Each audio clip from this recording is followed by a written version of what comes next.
né, qual que é a proposta nossa, o que, que a gente pretende trabalhar a partir de hoje, nos próximos encontros aí, toda quarta-feira, né, o que, que a gente pretende fazer.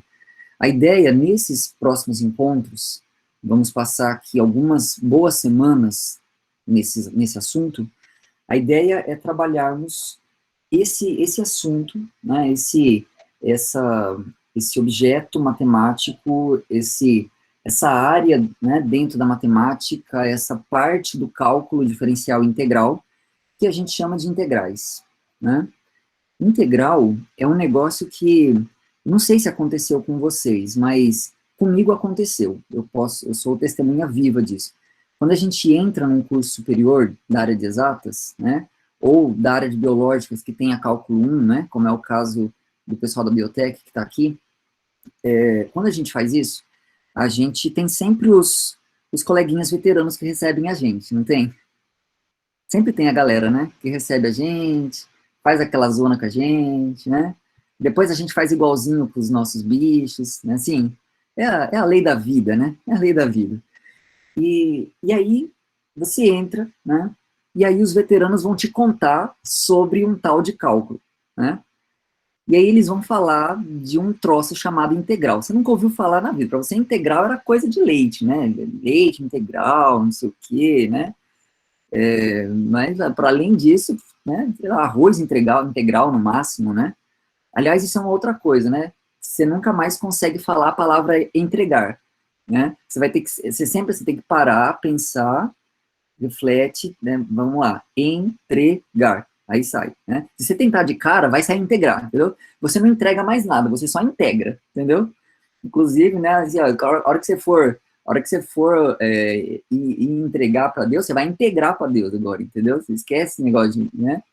Então, a verdade é que normalmente tá com terror na gente por conta desse negócio derivado, né? Foi assim com vocês ou não? Já era uma geração de veteranos mais evoluída do que a minha.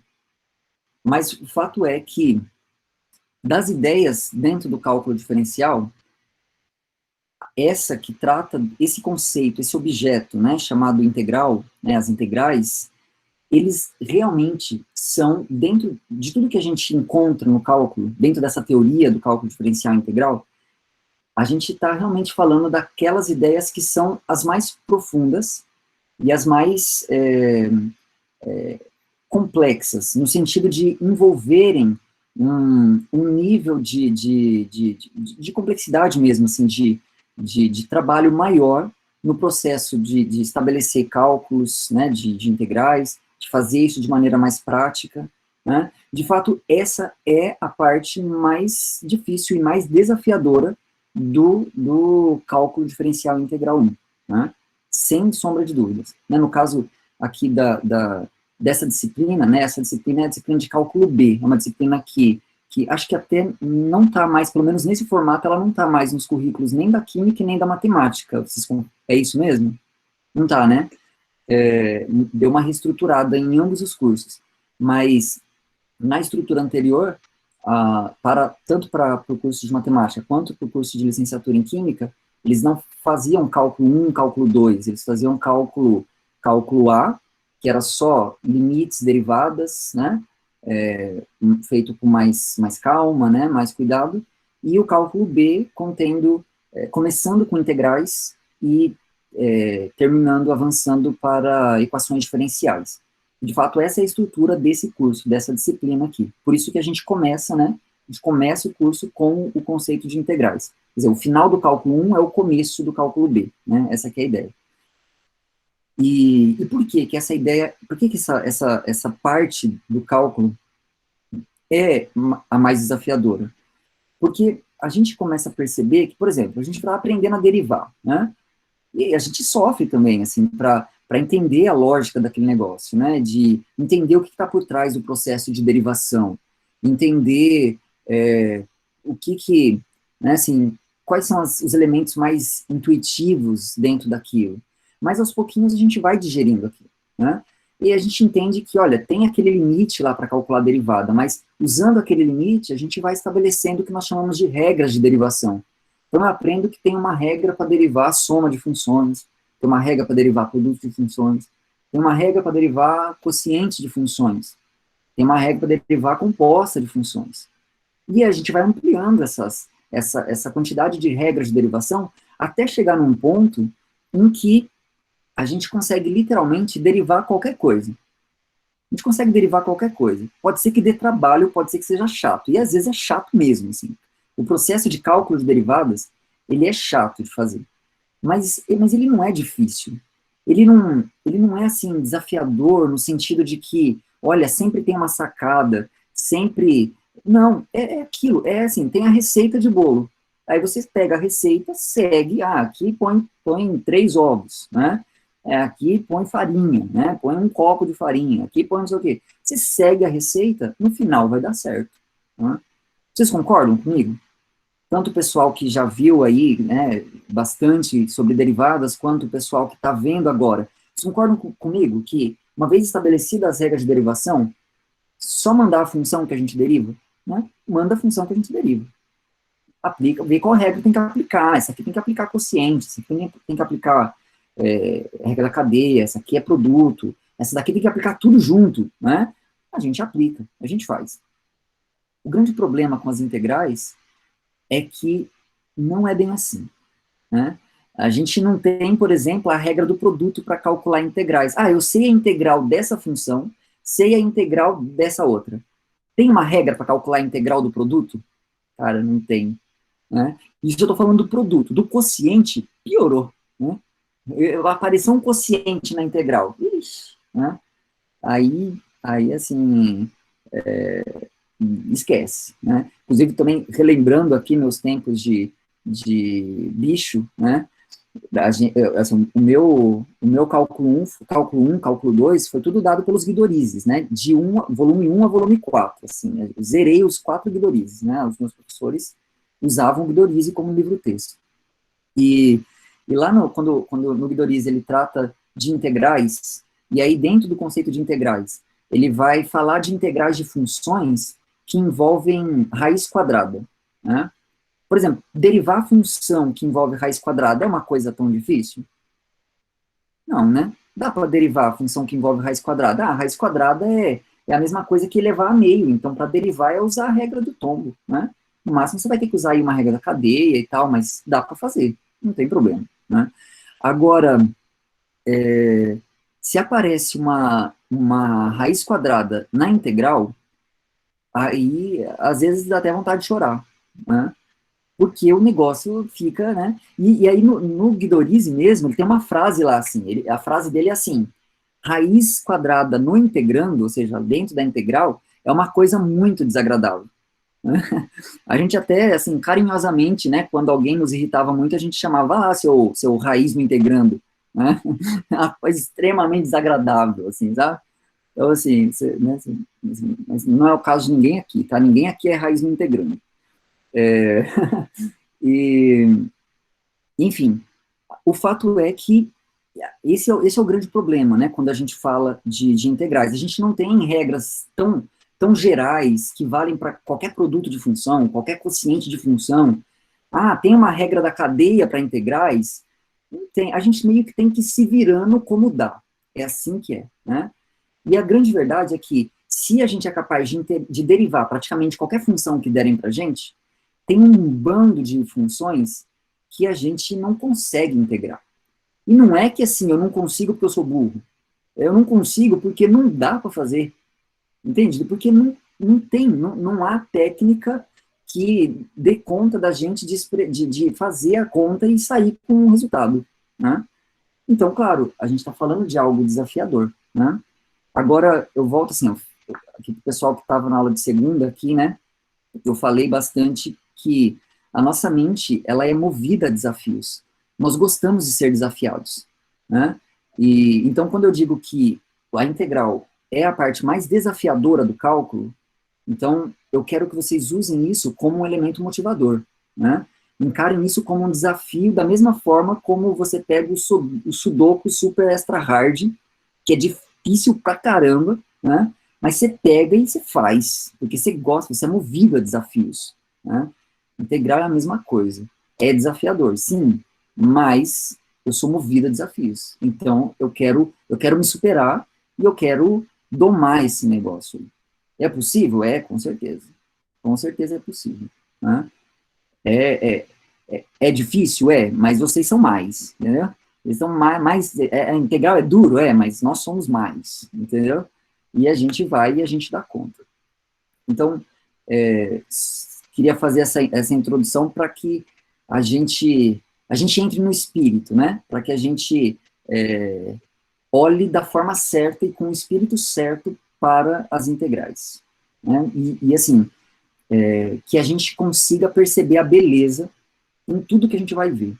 Porque, de fato, é uma teoria simplesmente fascinante quando a gente consegue olhar pelo ângulo correto, quando a gente consegue enxergar as nuances, quando a gente consegue enxergar os nexos por trás, realmente é algo encantador. Espero minimamente que seja transmitir um pouquinho desse encanto dessa teoria para vocês, certo? Tá, mas afinal de contas, né, o que é esse negócio de integral, né? Até aqui nesse título aí, né, que eu coloquei para essa live, eu coloquei assim, integrais indefinidas invertendo a derivada, né? Então, de fato, o que a gente vai ver aqui, o que a gente vai fazer aqui hoje, é justamente mostrar esse aspecto desse conceito de integrais. A integral é, no fim das contas, em essência, o processo inverso do processo de derivação. Né? O que é integrar? É desfazer o que a derivada fez. A gente pode olhar para a derivada como se fosse uma espécie de maquininha. Você tem uma máquina de derivar. Aí, dentro dessa máquina, você coloca uma entrada lá. Você põe lá a função x ao quadrado. Aí você coloca o x ao quadrado, dá o on ali na máquina, ela vai processar o x quadrado, vai fazer as transformações, fazer os processos todos de derivação, e vai dar uma saída aqui embaixo. A saída que ela vai dar vai ser 2x. Né? Aí eu vou lá e coloco, sei lá, seno, né, a função seno de x dentro dessa máquina. Ela vai processar, lá na saída, cosseno. É isso que essa máquina de derivação faz.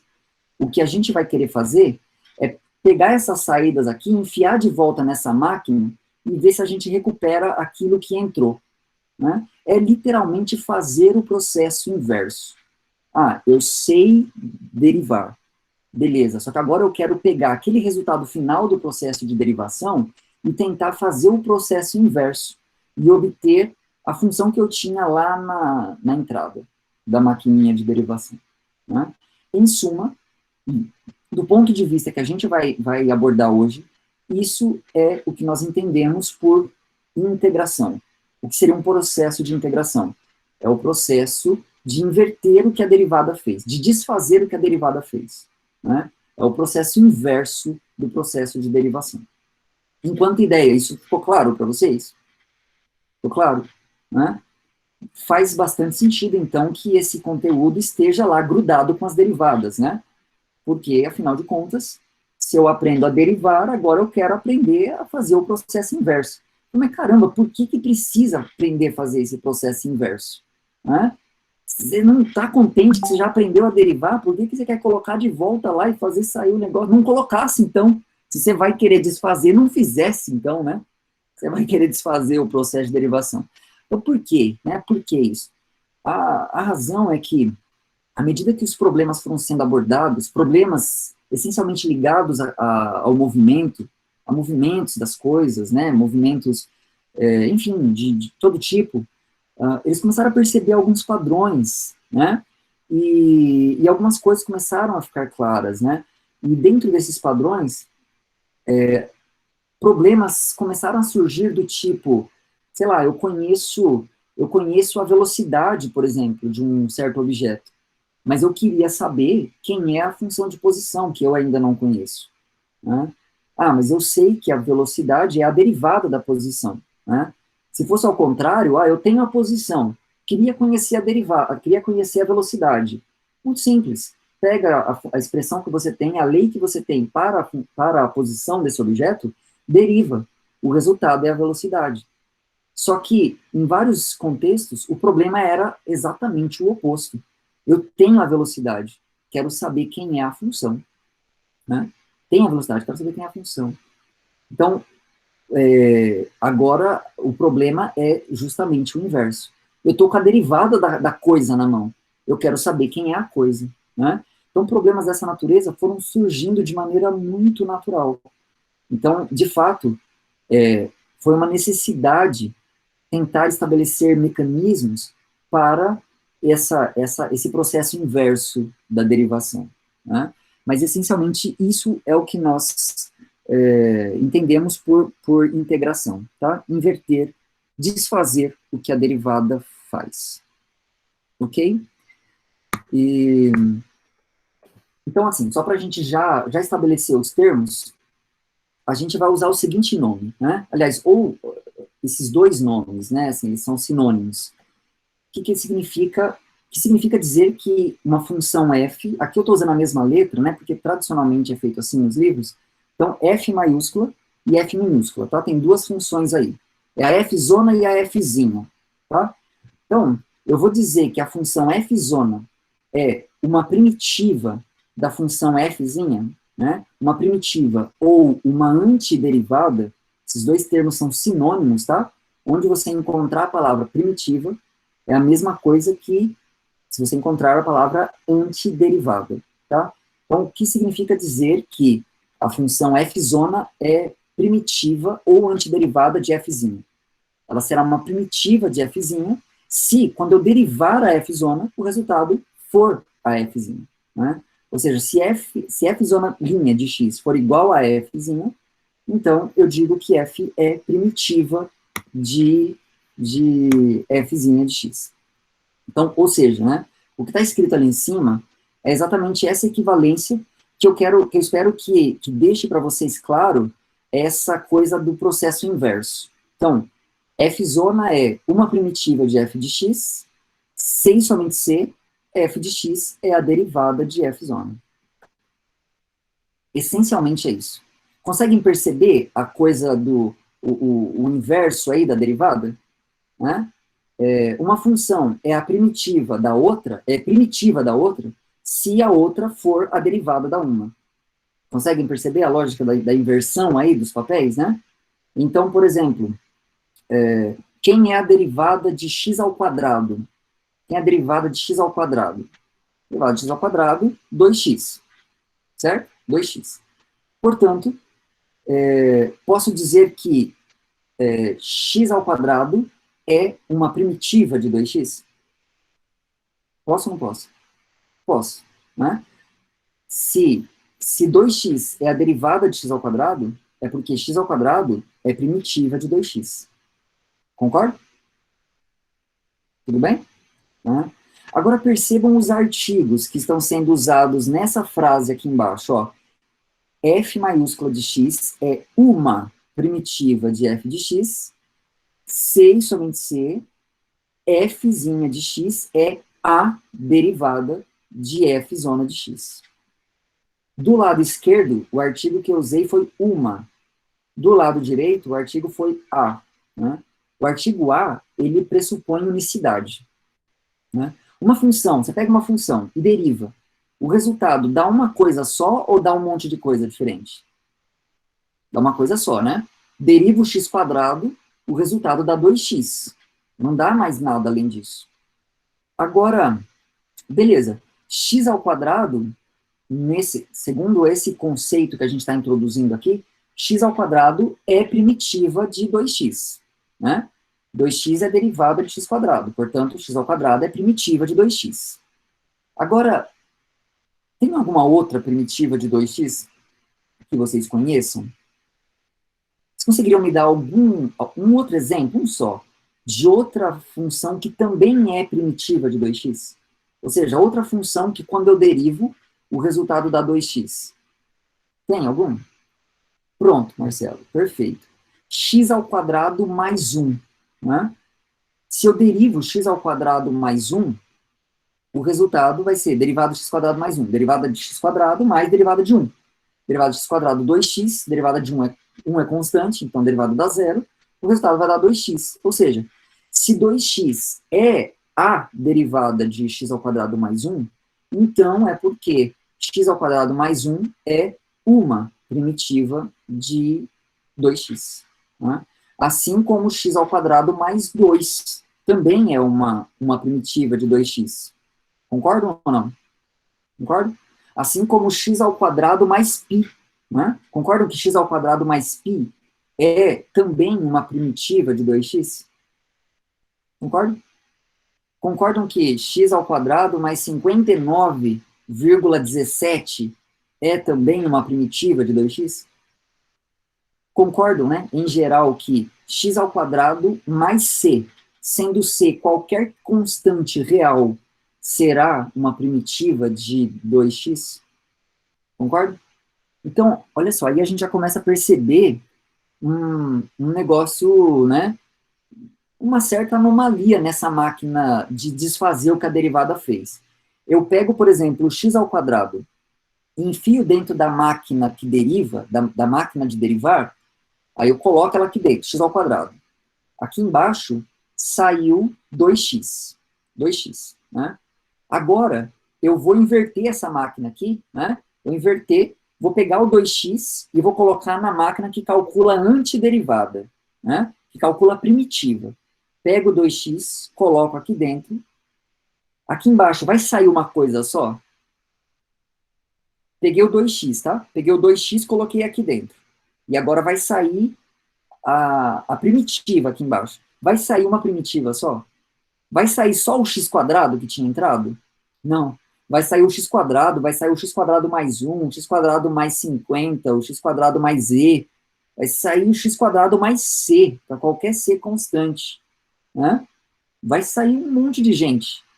Percebem onde está o... Quer dizer, não é bem uma função, assim, um operador inverso como a gente está acostumado, porque não é uma coisa bionívoca. Ah, pega essa função, derivo, chego aqui. Pega essa função, acho a primitiva, chego nessa aqui. A hora que eu pego essa função e derivo, beleza, cheguei numa só. Agora, a hora que eu pego essa função e vou atrás das primitivas, aqui eu acho uma galera. Eu acho, na verdade, uma infinidade de funções cuja derivada dá aquela dita cuja que eu tinha lá antes. Isso ficou claro para vocês? Né? Então, essa é a primeira coisa. Ó, quando eu tento fazer o processo inverso da derivação, o que eu obtenho lá não é mais uma coisa só. É um bando de coisas. Né? Então, só para destacar isso aqui. Né? Então, ó, se f maiúsculo é uma primitiva de f minúsculo, e se c é uma constante, então f de x mais c também será a primitiva de fzinha de x. Né? E por quê? Porque se eu calculo a derivada de f zona de x mais c, isso vai ser derivada da soma, a soma das derivadas, a derivada da f zona é a fzinha, porque f zona é, a gente está assumindo que ela é uma primitiva de fzinha, derivada da constante é zero, portanto, isso dá f de x. Né? Ou seja, para qualquer constante c, f de x, f zona de x mais c, também vai ser primitiva. Né? Aliás, mais do que isso a gente pode dizer. A suma, vamos, a partir de agora, de fato, quando a gente fala de integrais, a gente vai restringir os domínios das nossas funções a um intervalo só. Né? Por exemplo, tem funções no cálculo 1 cujo domínio não é um intervalo só. Às vezes o domínio pode ser uma reunião de vários intervalos. Por exemplo, a função 1 sobre x. Vocês concordam que o domínio da função 1 sobre x é uma reunião de dois intervalos? Concordam? Quando a gente fala de integrais, a gente corta essa história aí. Para domínios de funções aqui, agora vai ser um intervalo só. Ah, mas e quando eu falar de 1 sobre x? Aí, então não posso falar de 1 sobre x? Pode. Só que sempre que a gente estiver falando de 1 sobre x, a gente vai precisar ter consciência de que está implícito ali que a gente escolheu um intervalo para ser o domínio daquela função. Ou a gente escolhe o intervalo dos reais positivos, ou a gente escolhe o intervalo dos reais negativos. Porque a gente sempre vai trabalhar com funções definidas em intervalos a partir de agora. E por que isso? A razão disso, gente, é porque se a função fzinha estiver definida num intervalo, e se f de x, f zona de x, for uma primitiva de fzinha, a gente já sabe que f zona de x mais c também vai ser primitiva.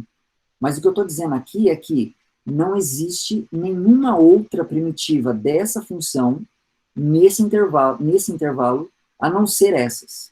Ou seja, f de x mais c, para c aqui sendo qualquer constante real, formam, na verdade, o conjunto de todas as primitivas daquela função fzinha.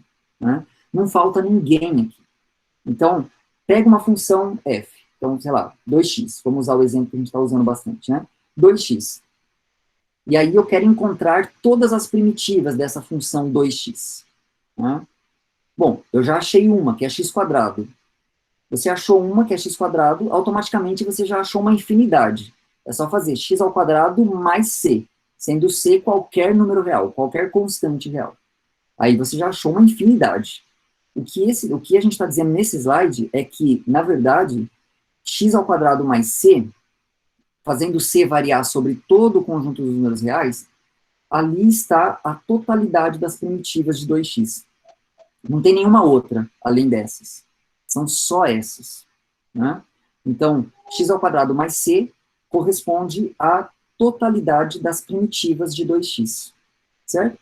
É isso que eu estou dizendo. Assim, isso assim, não é estranho. Imagino que, para vocês ouvirem dizer, ó, assim, além dessas não tem outra, não deve ser estranho. Até porque se você pensa assim, não, deixa eu tentar achar tenta pensar em alguma função que não seja da forma x ao quadrado mais uma constante, cuja derivada de 2x. Você consegue achar alguma, assim, de cabeça? Pensa assim, não, alguma função, a derivada tem que dar 2x, mas não pode ser x quadrado mais constante. Consegue achar alguma? Pensa aí. Não, né?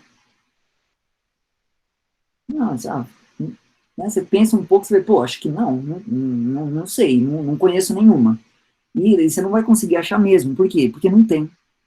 Porque não tem. Porque todas as primitivas de 2x são da forma x ao quadrado mais constante. Certo? E isso é verdade sempre, desde que o domínio da função seja um único intervalo. Certo?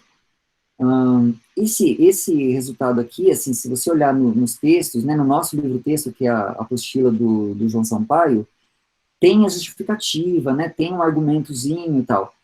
O meu objetivo aqui hoje é fazer algo um pouquinho mais abrangente, então eu vou omitir Estava pensando nisso e falhou, né, Vitor? Exatamente. Essa é a ideia. Se você falhou é porque você fez certo, né? Se você tivesse sido bem sucedido, aí eu teria que te dizer que, olha, né, houve algum problema aí no processo. Né? Então, de fato, essa é a ideia. A ideia era falhar, porque falhar é sinônimo de sucesso nesse caso. Né? Ou seja, se você falhou, então você foi bem sucedido. Então, assim, eu vou omitir a justificativa formal desse fato. A gente vai só ficar com essa informação, tá? Esse conjunto, né, aquela primitiva particular que a gente encontrou da função f de x, somado com constantes, fornece para a gente todas as primitivas daquela função. Né? E aí, né, a esse conjunto de todas as primitivas de uma função f de x, nós vamos dar esse nome de integral indefinida de f. Então, aqui a gente está se referindo quando a gente diz a integral indefinida de uma função f de x. Eu estou dizendo que, estou falando do conjunto de todas as primitivas daquela função. Né? Então, o que é a integral de 2x? O que é a integral indefinida de 2x? A integral indefinida de 2x é o conjunto de todas as primitivas de 2x. Só que o conjunto de todas as primitivas de 2x são aquelas funções da forma x ao quadrado mais constante. Portanto, a integral indefinida de 2x é exatamente x ao quadrado mais constante. Isso dá o conjunto todo das primitivas dessa função. Né? Esse é o nome que a gente usa, o símbolo, né? A notação que a gente usa para esse conjunto é essa daqui, né? A gente usa aquela cobrinha, né? A cobrinha, então a gente lê isso daqui assim, é a integral de f de x dx.